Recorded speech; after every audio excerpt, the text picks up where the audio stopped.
à tous nos auditeurs et nos auditrices et bienvenue dans ce tout nouveau podcast. Nous sommes Baptiste et moi pour vous partager l'influence et l'impact qu'a les réseaux sociaux, les clips vidéo et tout ça sur les jeunes de nos jours, donc les années 2000 et plus.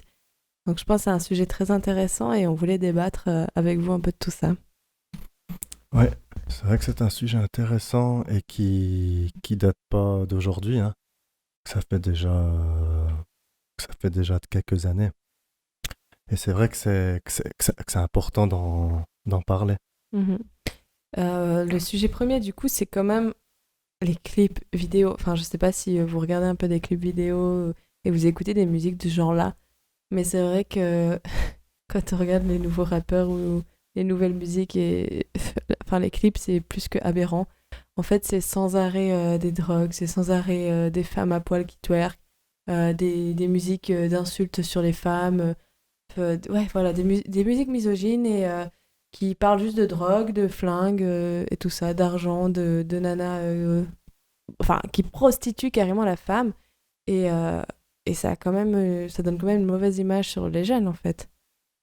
Oui, je dirais que ça impacte énormément sur le mental et les idées des jeunes ou bien des ados, en fait.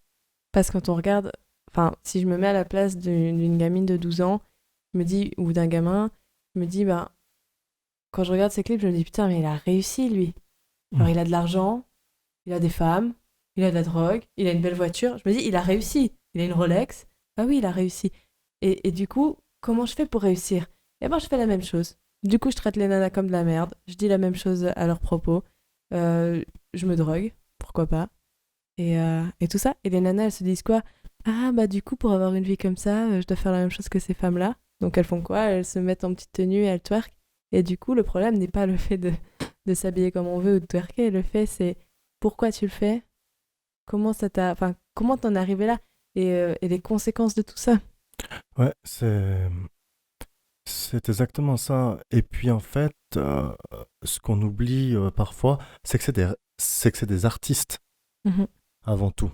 Donc un artiste, il va prendre un rôle d'acteur. Un exemple dans un clip vidéo, un exemple, il va faire une transaction de drogue, d'armes, etc.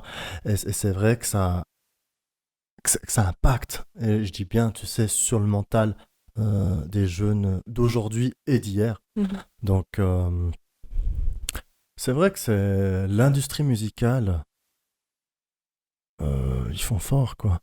Ouais, de nos jours, c'est vrai que c'est pas une fierté ce qui est en train de se passer dans la musique. Euh, ouais, Et, et ça crée toujours, en fait, ça favorise toujours une mauvaise image de la femme dans le Mhm. plan. Mhm. Ah.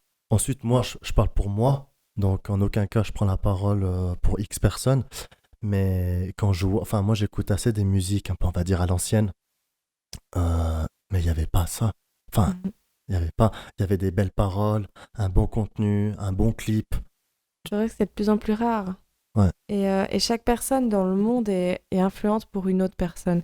Que ce soit pour une ou pour 100 000. Moi, par exemple, les 3000 followers sur Instagram, bah, je sais que j'influence. Que ce soit 10 ou 100 personnes, j'influence. Et ces gens-là, ils ont des millions de vues chaque jour, des millions de personnes qui les suivent. Et du coup, bien sûr qu'ils influencent, mais ils influencent pas 10 personnes. Ils influencent des milliers de Mm. personnes chaque jour, voire des millions.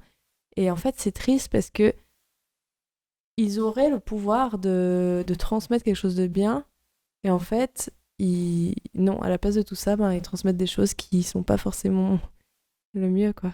Oui, et puis comme je reviens là-dessus, ce sont des artistes avant tout. Attention, alors je vais pas dire que tous les artistes ne sont pas gangsters, c'est pas ça, mais il y a quand même des faux gangsters. Mhm. Et justement, ça crée ce mouvement, être mauvais, vendre de la drogue, insulter la femme ou toute autre personne, hein. Mhm. Donc voilà. Et c'est c'est vraiment dommage. Mhm.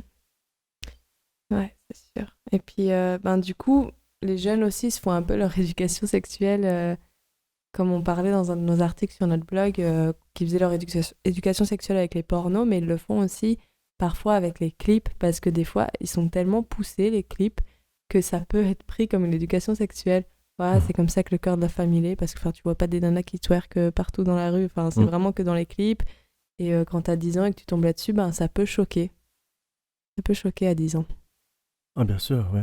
Non, c'est vrai. Et puis ensuite, il va toujours continuer. Il va vraiment, en fait, s'approprier. Comment on va dire ça?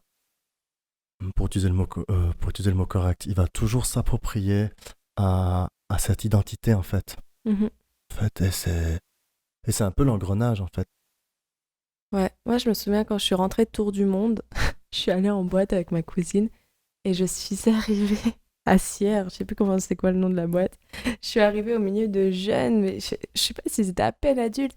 Et je voyais les nanas, à un moment, non mais j'étais complètement choquée parce que je m'étais complètement déconnectée de tout ce qui était musical.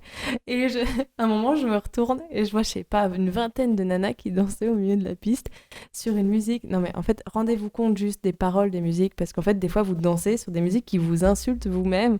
Et posez-vous des questions parce qu'elles étaient toutes là au milieu de la piste. C'est la danse des chouins.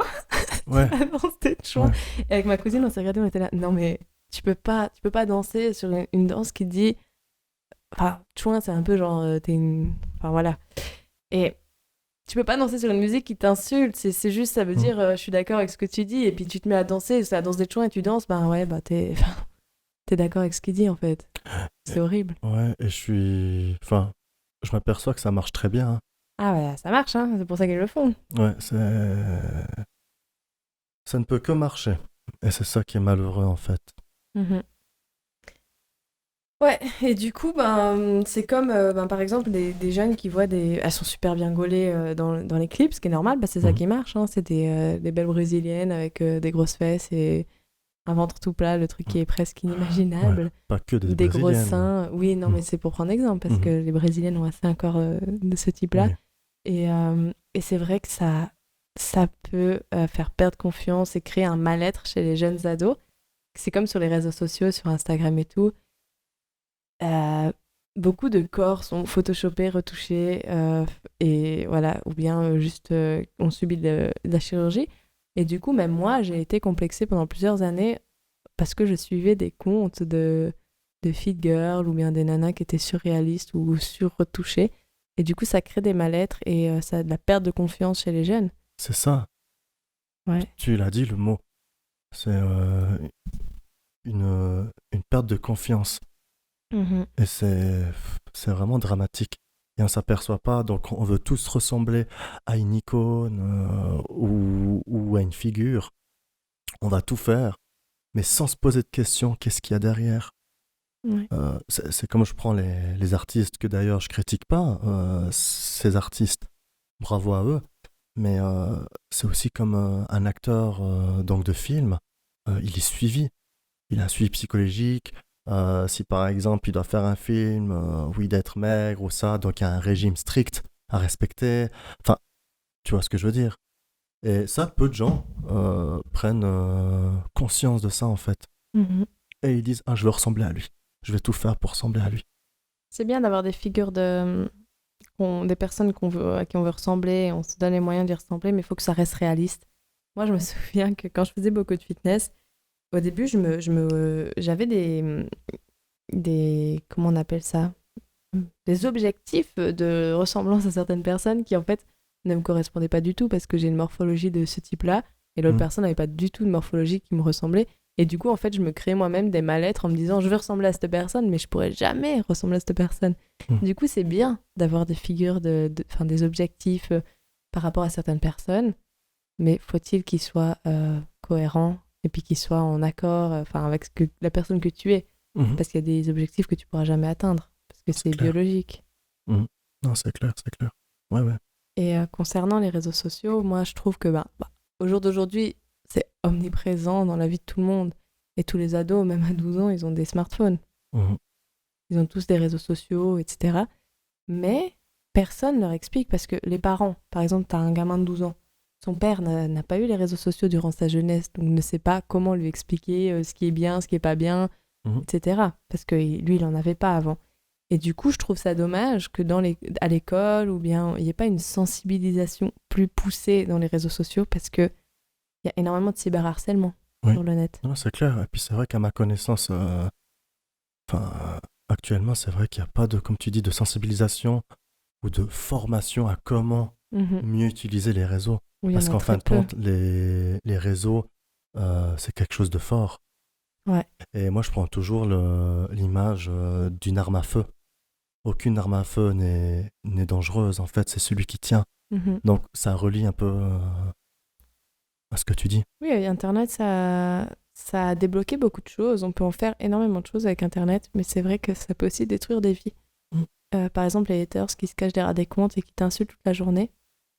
On dit que je sais plus les chiffres, mais un très grand pourcentage de jeunes, je crois un tiers des jeunes, sont cyberharcelés sur le net. Un tiers des jeunes. Donc tu prends 100 personnes, il y a 30 Ouais, personnes qui sont cyberharcelées tous les jours.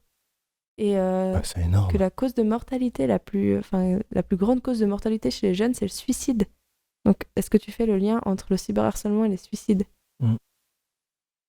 Ouais, C'est c'est... énorme, c'est pas possible. Et il y a personne pour te l'expliquer à l'école que, il y a des petites sensibilisations, mais je trouve que c'est trop peu par rapport à l'impact que les réseaux sociaux peuvent avoir sur un enfant. Mhm. Ouais, c'est vraiment un engrenage. Et puis, comme tu vois, dans tous ces réseaux-là, il y en a un particulier qui me vient en tête. Et c'est vrai que ça fait déjà de nombreuses années qu'il existe. Mm. Et puis que c'est vrai qu'il a pris une énorme ampleur depuis le Covid. C'est TikTok. Ouais. Moi, j'ai pas de compte. D'ailleurs, je suis pas là à dire supprimez vos comptes ou ça. Alors non, ça a vraiment rien à voir avec ça. Mais c'est comment utiliser en fait. Là, il y a un challenge qui tourne et je suis resté mais vraiment surpris. Ouais, alors pour ceux qui ne savent pas, TikTok, c'est une plateforme où en fait on peut créer du contenu, des vidéos, et puis la mettre en ligne, la visionner plusieurs fois, la partager, supprimer, enfin voilà. Et c'est vrai que moi j'ai TikTok, on en fait des vidéos, enfin j'en fais avec toi, je te force un peu, j'adore. Et, et en fait, il y a du contenu vraiment intéressant, vraiment recherché, il y a Oui. enfin voilà, il y a vraiment du bon contenu, mais parfois tu tombes sur des trucs, mais c'est pas possible. Tu veux expliquer le challenge ou bien? Oh bon, donc ouais, je vais dire avec mes mots. C'est vrai, quand tu m'as montré, maintenant c'est quoi? C'est une vidéo où il y a une jeune fille, donc mineure, hein, ce que j'ai pu voir. Et puis, enfin, ce que j'ai pu remarquer, Beaucoup de mineurs. beaucoup de mineurs, c'est qu'en fait, elles se mettent en position, je vais dire ça comment, à quatre pattes en fait. Ouais, elles se mettent en levrette, vas-y, soyons pas... Ouais, c'est ça, hein. Et puis je crois qu'il y a même le terme doggy style, Ouais. challenge TikTok doggy style. Et franchement, je suis vraiment resté surpris. Ouais, alors au début, elles montent leur visage, puis d'un coup, en fait, c'est leur cul qui apparaît en levrette. Enfin, désolé des termes, hein, mais c'est comme ça, et puis Mhm. on va pas se le cacher. Et c'est vrai que la plupart sont mineurs. Donc, en fait, ce qui se passe, c'est que c'est des trends. En fait, c'est des vidéos qui sont dans les top 10, et du coup, les jeunes le font, enfin, tout le monde le font, pour avoir plus de vues. Parce que quand tu fais les trends, t'es mise en avant sur les pour toi. Donc, les pour toi, c'est ta page. La page d'accueil, enfin où tu as des vidéos qui passent. Du coup, c'est pour ça qu'en fait, une gamine de 10 ans se fait «Ah bah je vais le faire alors, comme ça j'aurai des vues». Et du coup, ben, c'est comme ça que une mineure se met à quatre pattes en vidéo alors qu'elle sait même pas ce que c'est et que cette vidéo sera pour toujours sur le net et qu'il y a personne derrière pour lui dire écoute, t'as 10 ans, c'est peut-être pas une bonne idée de te mettre en Mhm. levrette. Mais il y a d'énormes conséquences Mhm. par après. Puis comme tu l'as dit, il y a en fait la vidéo, on va appeler ça une vidéo ou une séquence, elle sera toujours en ligne. Mhm. Et si la personne mal intentionnée veut garder donc screenshot, enfin donc des captures d'écran, mettre sur le lien de vidéo sur d'autres sites internet, etc., même sur des sites porno. Mais tu peux même enregistrer en fait les vidéos directement Oui, de TikTok. voilà. Bon, moi je connais pas trop ces trucs-là, mais c'est quand même Mhm. waouh. Et ça, c'est une petite conséquence, enfin, qui est énorme, mais parmi tant d'autres. Ouais. Et il y a aussi une dame qui expliquait qu'elle, elle était ostéo, je crois, et en fait, elle a refusé une stagiaire parce que des personnes lui ont envoyé qu'elle a fait le challenge et qu'elle était en levrette sur TikTok, et elle l'a refusé dans son cabinet en stage.